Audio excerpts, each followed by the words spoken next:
Hey, so I wanted to demo our new vial caps. These are our click caps, we're calling them. They're far more secure than the slide-on caps. They also are guaranteed to fit all 3ml vials. So I've got a handful of vials in front of me that we'll test on. These are all from different suppliers. The way these work is you have to lift and then slide them over. Really easy. And then just press them back in.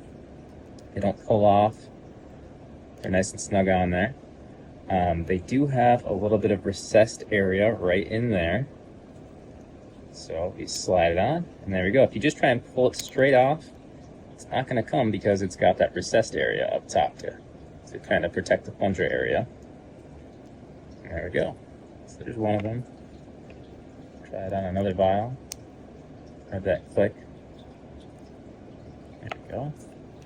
And this one, so when vials are filled, they get crimped up at the top. Sometimes if they get over crimped, it causes it to kind of pancake out a little bit.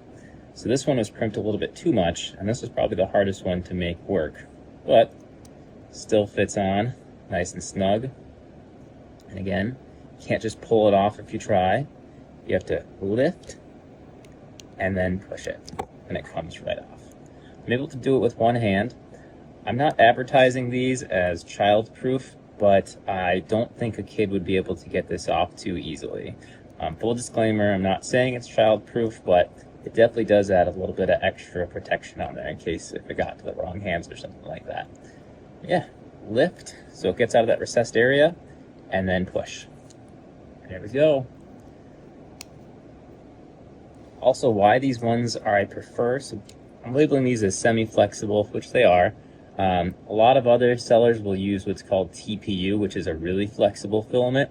TPU is super flexible, and it will slide on just like that. But TPU always has kind of a really grainy finish. You'll see a lot of the layer lines on there too. You can actually see one of the pieces sticking out right there. I personally don't like to use TPU because of that. The finish is just not up to par, and you're really limited in what colors you can choose, and versus this other stuff that we use, there's a lot more options. This one you can see in the picture, it's our color changing chameleon. It's probably my #1 seller. We are looking to get this design patented as well because there's nobody else on the market that's doing anything like this yet. So I'm looking to filing a patent as soon as possible. Yeah, thanks for watching, everybody.